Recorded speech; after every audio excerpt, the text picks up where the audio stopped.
Marcos 3. E outra vez entrou na sinagoga, e estava ali um homem que tinha uma das mãos mirrada. E estavam observando-o, se curaria no sábado, para o acusarem. E disse ao homem que tinha a mão mirrada: Levanta-te e vem para o meio. E perguntou-lhes: É lícito no sábado fazer bem ou fazer mal? Salvar a vida ou matar? E eles calaram-se. E olhando para eles em redor com indignação, condoendo-se da dureza do seu coração, disse ao homem: Estende a tua mão. E ele a estendeu, e foi-lhe restituída a sua mão, sã como a outra. E tendo saído os fariseus, tomaram logo conselho com os herodianos contra ele, procurando ver como o matariam. E retirou-se Jesus com os seus discípulos para o mar, e seguia-o uma grande multidão da Galiléia e da Judéia, e de Jerusalém, e da Idumeia, e de além do Jordão, e de perto de Tiro e de Sidom.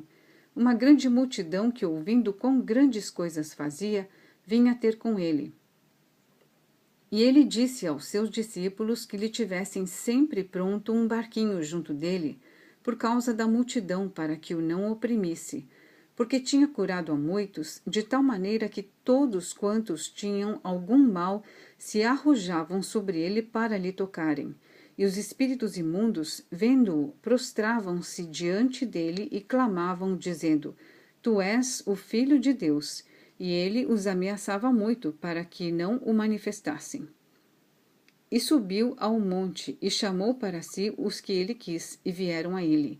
E nomeou 12 para que estivessem com ele e os mandasse a pregar, e para que tivessem o poder de curar as enfermidades e expulsar os demônios.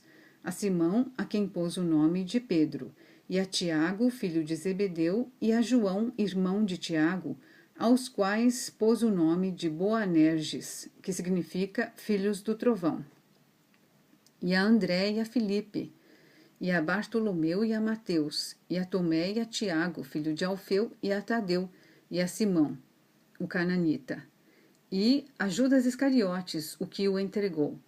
E foram para uma casa. E afluiu outra vez a multidão, de tal maneira que nem sequer podiam comer pão.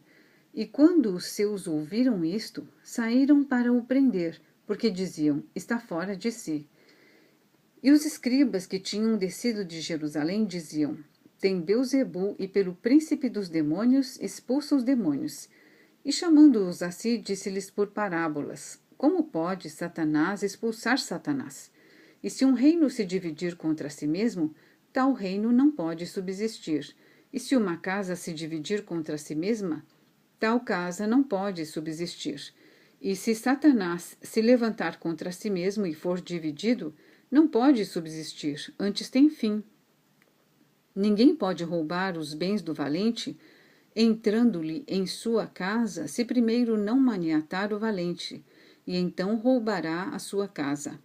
Na verdade vos digo que todos os pecados serão perdoados aos filhos dos homens, e toda a sorte de blasfêmias com que blasfemarem. Qualquer, porém, que blasfemar contra o Espírito Santo nunca obterá perdão, mas será réu do eterno juízo. Porque diziam: Tem espírito imundo. Chegaram então seus irmãos e sua mãe, e estando fora, mandaram-no chamar. E a multidão estava assentada ao redor dele, e disseram-lhe: Eis que tua mãe e teus irmãos te procuram, e estão lá fora. E ele lhes respondeu, dizendo: Quem é minha mãe e meus irmãos?